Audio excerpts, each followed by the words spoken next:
Sally Cleveland Stevenson Williams is the earliest of our known ancestors, whose name has, up until this point, held little meaning for many of us. Sally's accurate birth records are not yet known to us, but it is believed that she was born in or around 1858 in or near Hinds County, Mississippi. Sally lived her entire life within a small rural area where sharecropping was the way of life. For those of you that don't know, sharecropping was an arrangement whereby former slaves or farmers resided on the property of the plantation owners by tending to the crops in exchange for a place to stay and, under the best circumstances, possibly a few dollars and some food staples. It was just one step above slavery. It is believed that Sally was a Native American Indian, but we have not been able to associate her with a particular tribe. If Sally was born in Mississippi, it is very likely she was a member of the Choctaw tribe. The first record of Sally has been found in the census of 1880, where she is shown as a mulatto, aged 22. Sally Cleveland Stevenson Williams appears to have been married at least 3 times, thus the Cleveland Stevenson Williams name. She was married to Kossuth Cleveland, Calvin Stevenson, and Henry Williams. From these marriages, she had at least 10 children. 6 by Kossuth Cleveland, who was Wiley, also known as Will, Luella, Annie, Maddie, Lawyer, and Rosie Lee. 1 by Calvin Stevenson, who was Irene. 3 by Henry Williams, who was Dudley, also known as Judge, Merrill, known as Mel, and Jim. When Sally Cleveland Stevenson Williams died around the age of 42, her older children formed an informal bond to raise and ensure the well-being of the younger ones. That bond lasted throughout their lives. They worked together to help the younger ones, regardless of the state in which they lived.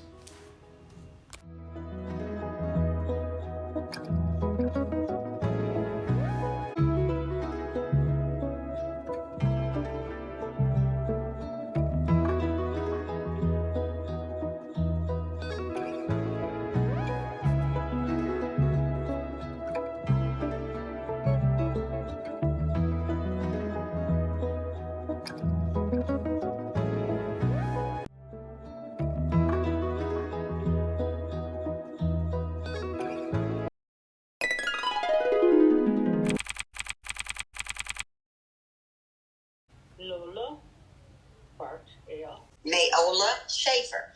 George Calhoun Jr. Sarah William. Lola Curtis, Wesley Curtis. My parents is Annie and George Schaefer. George Washington Calhoun and Mary Calhoun, better known as May. Everyone called her May. Everyone called her May. All of her children except Earl. Earl called her Mom. Name was Jim William. And my mama's name Elizabeth.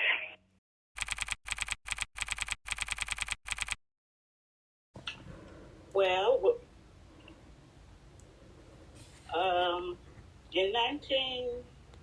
before 1946, we lived with Irene Ross, my mother's mother, and she lived with 2 of her daughters, 3 of her daughters, Ethel and Rebecca, Joanne's mother. But as far as who influenced my mother, she's the one that cracked the whip. From my understanding, I was born in Mississippi. Okay. We moved to Indianapolis when I was 2 years old. All of Grandma's children went to Detroit with her. My mom was the only one that did not live in Detroit. So I grew up in Indianapolis, Indiana.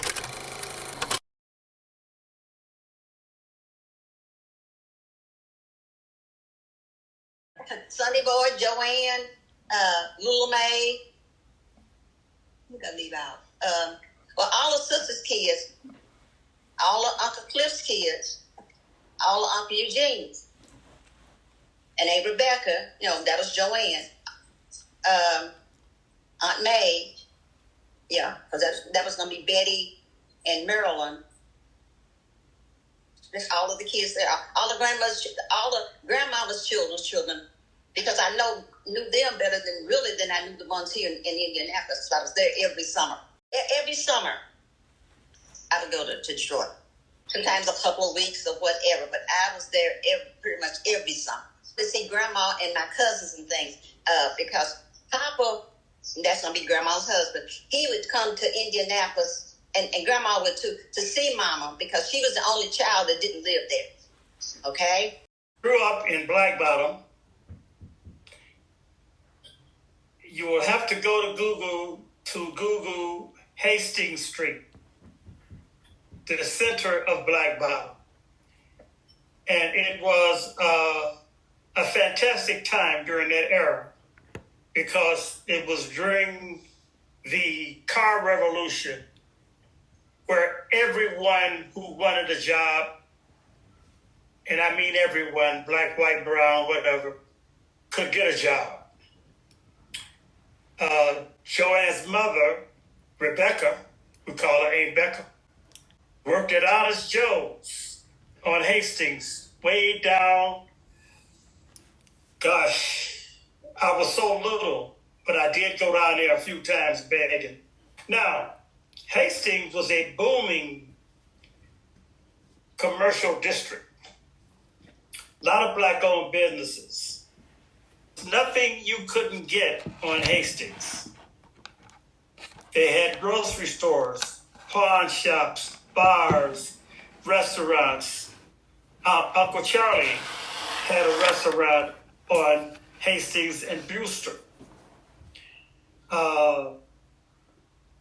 And I must say that the family chipped in to help him get that restaurant. You didn't have battery-operated toys during that era. Mm-hmm. You had wind-up toys. No battery-operated toys.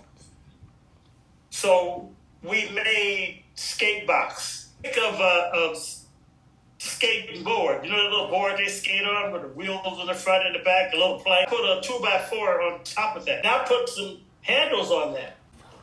That's a skate box. We also played football. There was no grass in the inner city. We also played football on very hard dirt.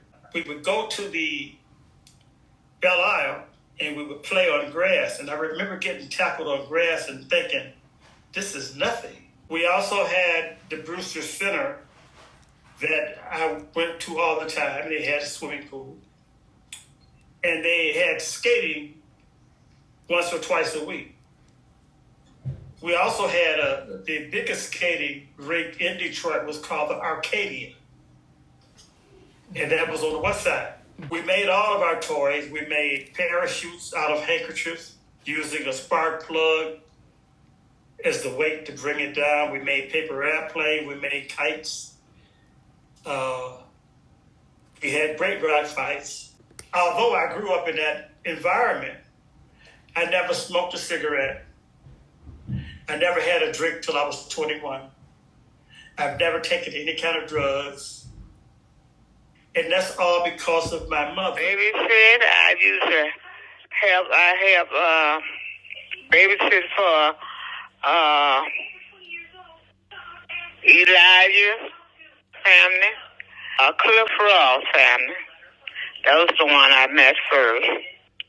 And I helped her with her kids, Kenny Ross.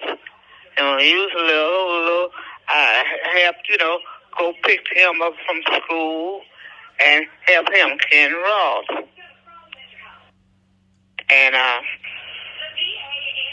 Ed, we came in, see, I had my own child then. I didn't get a chance to do nothing for Ed too much because he was alone with my son, Lonzo. And Anthony I remember how when he was little, my son used to go pick him up and bring him to the house and, help him. It was so much. All of them are really babies. Lou Jean, family, Viola Ross, Cliff Ross, and all of them. Eli helped him when his last child, I think, passed away. Me being so older than all of them, they all got me to help babysit. What's about what you remember about your dad? My dad? Yes, Jim. Oh. My dad, he always around. And that's when I came back to Detroit, I stayed with my dad. Because my mama had left. And she came back and I stayed with my dad, so I stayed with him a long time. And stayed with, he helped me and everything. So I had to look up to him then. It's like a village because on Mount Elliott, all my aunts and uncles were around most of the time, and my cousins, and some people we met that seemed to fit into the family, but we weren't related. Every Mother's Day, she would have like a photo shoot for each family. And then usually on her birthday, which was Memorial Day, we would all gather out the Belle Isle for her birthday, a reunion. A lot of that was going on. Then, we had to go to church, of course. And Eugene and Cliff came out of the service. They all hung out together, and my brother, and then they all found girlfriends that lived in the neighborhood. And that's I get when Viola and Cliff married, Eugene and Sidonia married. Sidonia's sister and Ruth married my brother, so it was and then Eli, who's just like the brother, he was married to a friend of they all had the girlfriends, and then they all got married. Viola, who lived in Annapolis, her mother would bring her to Detroit practically every summer, who Mayola Schaefer, who's Eddie's daughter, lived in Annapolis. Actually, I saw Mayola more than I saw, my Uncle Charlie. He had a family, and they were kind of distant. But at funerals and different things, we would see my cousins there.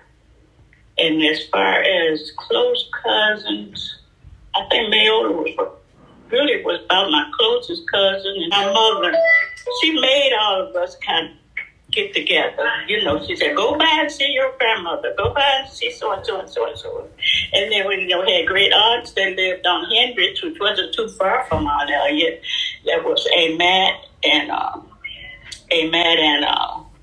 and Rosie, and Uncle Charlie lived not too far from grandmother. Eugene or Uncle Cliff would always take Mama, drive at least 50 or 60 miles toward coming back home. They would do that all the time.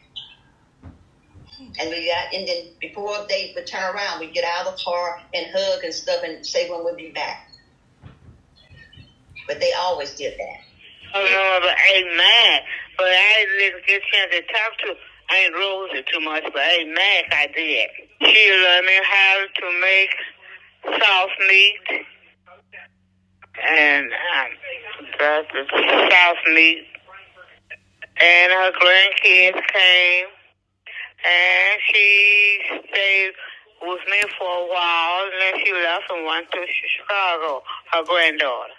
Helped me a lot, and then she teach me different things about cooking and had a test with my cousin, making some kind of food, something Irina did. I met her a long time ago. I met her down south. I remember she come over and she sit on the side of the house. That was a long time ago. I was around about 6 or 7. We moved back, and then we moved to Michigan. And then when I moved to Michigan, I met Joanne's mother, Rebecca. She helped me a lot. She helped me help my daddy buy my school clothes and everything. And she was very nice. And she would take me around and meet the rest of my auntie and cousin. She'd take me around the family houses. She take me around a lot of places. Well, she take me a lot of different relative houses. And then that's the first one I met. And Mayola.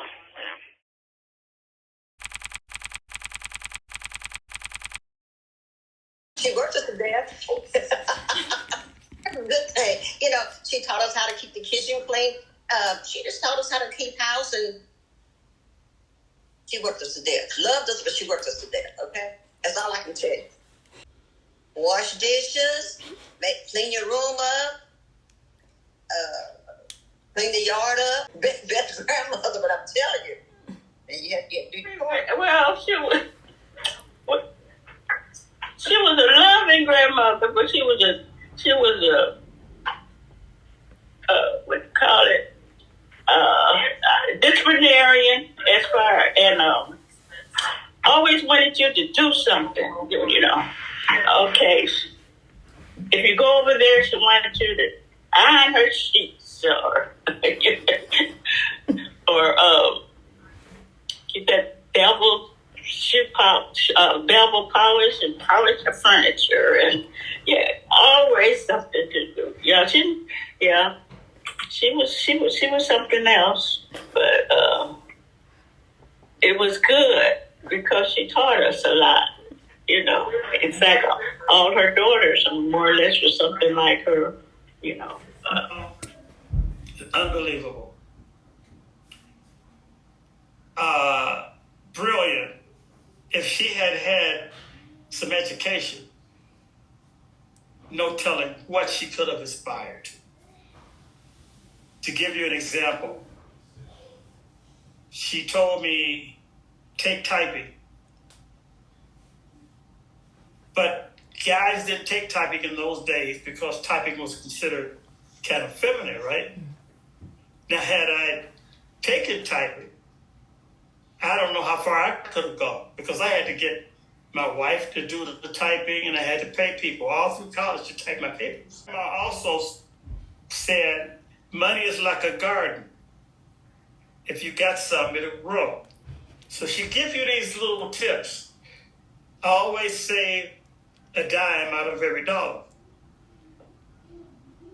If she has some other idiosyncrasies, she would not loan money on a Monday. Don't loan money on a Monday, because if you do, you're going to be giving out money all week. When I come on a Monday, you better come on a Sunday. Okay. She would also tell you whatever's on your plate, you have to eat it. When we were at home, we had 2 or 3 things. But at Grandma's house, she had all kind of, the table was spread out, right? So you had a tendency to get too much. So when you think you're going to get up from a table that had food on your plate, you had another thing coming. She was very bright and direct. She was definitely in charge. And everybody knew that, and the parties all centered on 2714. That's where the party centered. Now, they would have regular parties, but these were like potlucks. People would bring over food. Of course, they had an ice cream maker. All the kids had to do the ice cream thing, churn that ice cream. And all kind of good food. And pork was a staple centered around Grandma. And she was in charge. People came to her for advice, and she gave it to them. They came to her for money, and she gave it to them. Ross has got good genes. And when I say Ross's guys, everybody came from grandma. Don't get it twisted. Our children don't pick it up, it'll die. And I don't think that should happen. And they, get together and know one another like we knew one another. But even with mom living out of town, it was just like us living there because we were there every year. And I'm pretty sure there's second cousins that's right there in Detroit now that don't really mix and see one another. So it's going to get lost if we don't have the family reunion to pick it up. If they don't pick it up. They got to stick together, not to go out and do their thing, Family, the husband and wife got to stick together and do. I can't name, what they do or whatever they do, but they stick together. Try to be loving to your family and do what you're supposed to do and keep God in your life, stuff like that. The mother is always going to be there. I think that in our family, I don't know of any mothers who were not really devoted to the family. It's the fathers that we have to concentrate on. Fathers have to be there, and they have to set the tone. Most important thing that to keep a family together is the father. I taught college for 45 years. And I would tell my students, guys, when you go fishing or whatever with your son, take your daughter too. Because if you don't take your daughter, Leroy will. Leave her home, leave her for Leroy. And they would crack up. And I meant that. Yeah, let's go, son. Let's do this, son. Let's do that, son. No. Let's go, all of us. You catch more fish, right? They were all living pretty much in the same house on Joseph Campo. Cliff and Theola were there. My mother was there. Elijah and Marquette were probably there initially. And then some of them moved to the house on Mount Elliott. Because Grandma, what she would do, even though she was renting her house, she would rent her rooms out to other people. Entrepreneurship, if you will. After she left Mississippi, but she always had money. Okay. Thoughts always were around making sure you save some money, no matter what you have, that you save some from it. My name is Dr. Dana T. Harper, and I am the proud mother of quadruplets. That is from oldest to youngest. We have Grant Lewis Harper, Gavin Lindy Harper, Sydney Grace Harper, and Bailey Ann Harper. 2 boys, 2 girls. I am the daughter of Ulysses Newkirk I and Teresa Ann Ross Newkirk. I eat an Ann. You'll hear that with my Bailey Ann. We want to keep that going. So yeah, Teresa Ann Ross. I am the granddaughter of Eugene Ross and Sidonia Ross.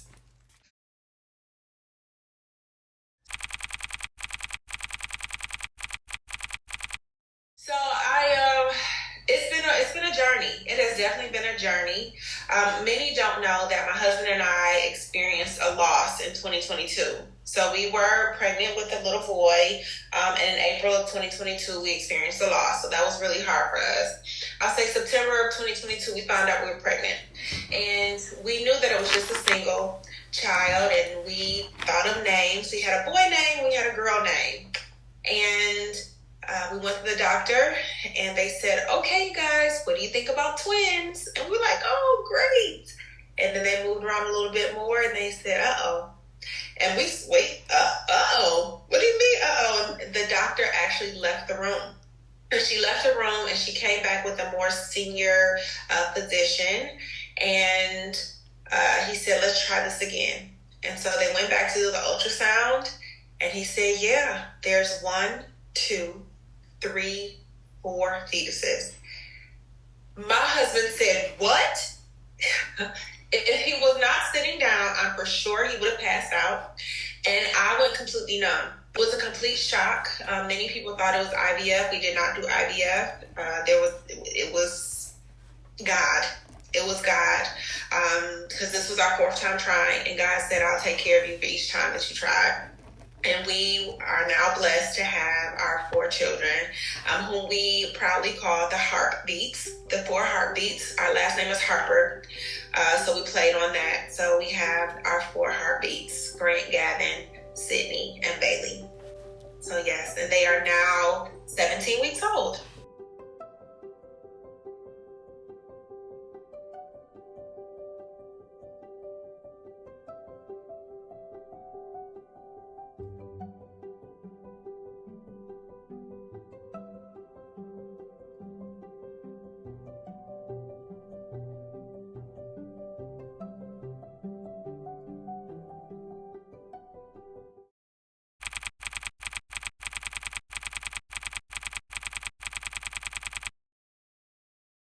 So I guess I can say former educator, but I will always be an educator, lifelong educator.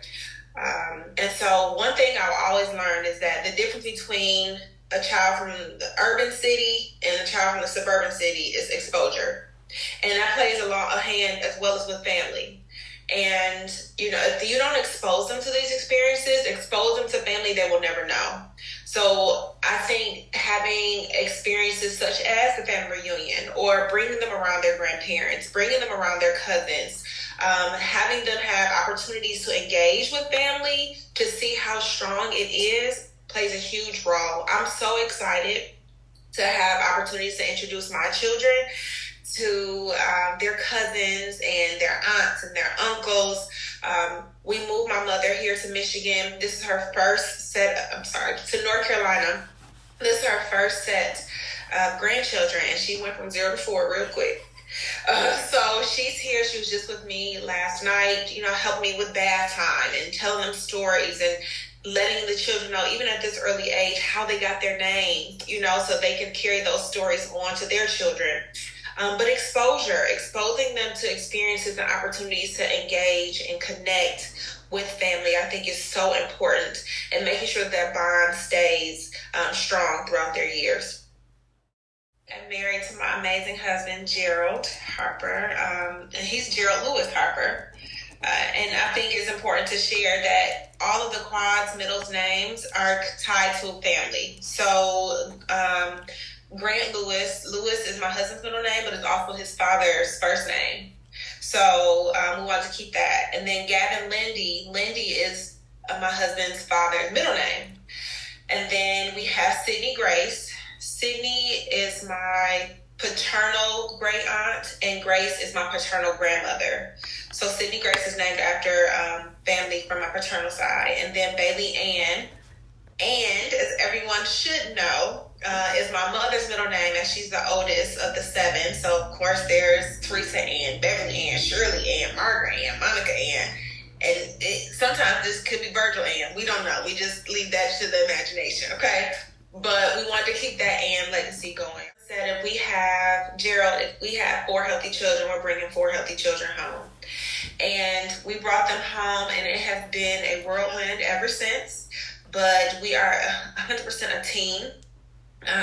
What I lack, he supplements. If I am rocking, he's making bottles. If I'm putting to sleep, he's changing diapers. We are working together. We are blessed to have a village. We have family. We have, people who have come in to help us when we need just an opportunity to rest. Gerald and I work very well together because we know that, once again, this is our legacy. And Gerald does have 2 older daughters that he brought into the marriage who we love very much. And so we are, this new life for us, we are taking it a day at a time. That's all we can do. But I wouldn't want to do it with anyone else but him. I think it's so important that like we're doing things like this, these oral histories. We call Joanne our storyteller, our historian, because if I have a question, I know I can always come to her. But I want to make sure that she's also passing this forward, and our other family members are passing this forward, because once they leave, we want the story to continue. And so having these opportunities, I think, are amazing. I don't want to always see my family at funerals. I don't want to do that, even though it's always good to see them. I'll see my cousins like, Javon, and I'll see Leah, and I'll see Nicholas, and all of them, because we're closer in age. But I don't want to always see them at funerals. So I'm excited that they're having a family reunion and everyone's coming together, and we can continue these stories. And now that we're parents, we can pass it on.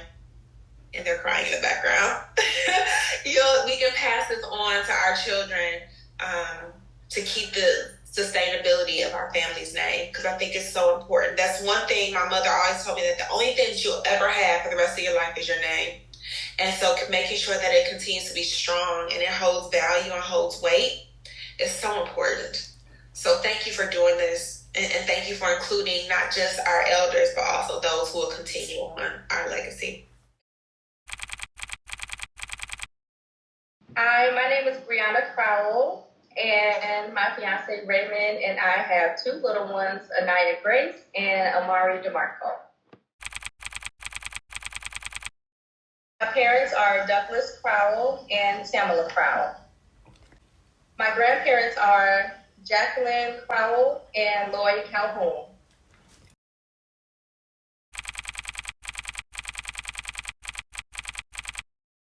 We found out that we were expecting our first child, our daughter Anaya, back at the end of, towards the middle of 2021. And we had her January 26th of 22. And just a few short months later, we found out that we were expecting our first son. And he came December 8th of 2022, so they call them Irish twins.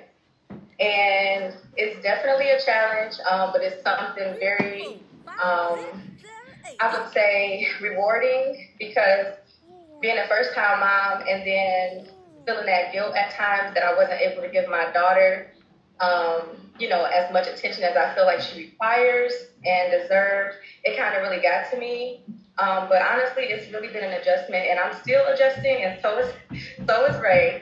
But I just recently started back working from home, which is a joy, because I get to be with them in their first years of growing. I get to see all their milestones, and I just really consider it a privilege, even when the days are frustrating and tiresome, because, oh my goodness, I have stories for days. But our children are like literally the best thing that's happened to us, and I would not trade being a mom for anything in the world. When they say it takes a village to raise kids, they were not lying. If it hadn't been for my parents and, Ray's mom and some of his other family helping out, stepping in when we needed, I don't know. I probably will be just crying somewhere. But no, it's not that bad. But it does take a village. My parents are always going above and beyond to do things, and every other day or every week it's always, I got the kids this, I got the kids that, or can we see our grandbabies? Of course. You want me to send them, first day shipping express? What do you want? But it was a time where my daughter started walking up the stairs, and I didn't know it. I didn't get to see it first. Ray and my mom actually saw it because we were dropping the kids off, and I had sprained my ankle. So I was sitting in the car, and Ray was like, Brianna's going to be so mad that she missed this. And he didn't even tell me about it. I think I found out from my mom. So for sure, a village does definitely make a difference. And I don't know where we would be if we didn't have it. My granddad, he passed while I was young, but we were really close. And I miss him dearly to this day. I always have flashbacks of going to his house. He was a sweets man. He loved cakes, candies, anything sweet, you name it. My granny, watching her, we spent a lot of time with her when we were younger. And of course, when we get older, we go into our own lives. We have our own things that we're doing. So, you know, we try to get time in when we can. She was strong. She raised four kids. You know, she worked in the plant, and she didn't take any mess. So that's definitely Miss Jackie for you. But I'm glad that she's still here with us to share her stories and give advice and encouragement as well.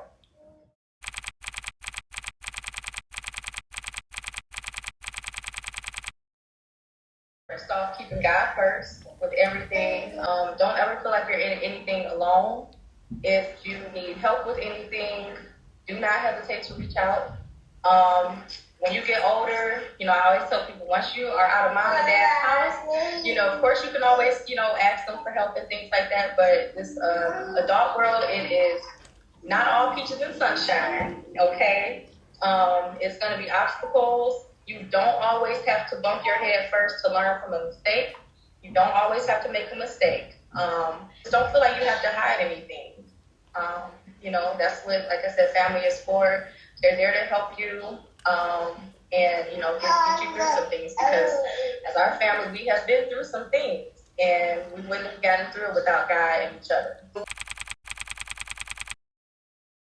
One of the things I've noticed in some of the pictures I've seen is that, you know, your dad is not a person that smiles a lot. Mm-hmm. I noticed that he smiles all the time when he's with those grandkids. Yes. So would you tell us a little bit about how that makes you feel when you see him doing that, and your mom too? Oh my gosh. It just makes me feel a lot of joy to know that my babies have that type of love in their life. It lets me know that, you know, if anything was to ever happen to myself or their dad, they will be taken care of. You know, I tell my dad all the time, I say, Dad, I feel like you treat the grandbabies better than you treat your kids sometimes. You know, they get to get away with everything. And you know, but, you know, I was actually talking to my mom not long ago. When we started, you know, having our kids and everything, it just brought a different type of joy and light to her life. And I am just so grateful for that. They always say children are definitely a blessing from God. So I'm like, they definitely came at the right times to bless our family and you know, get through some rough patches. And, you know, I love that for them.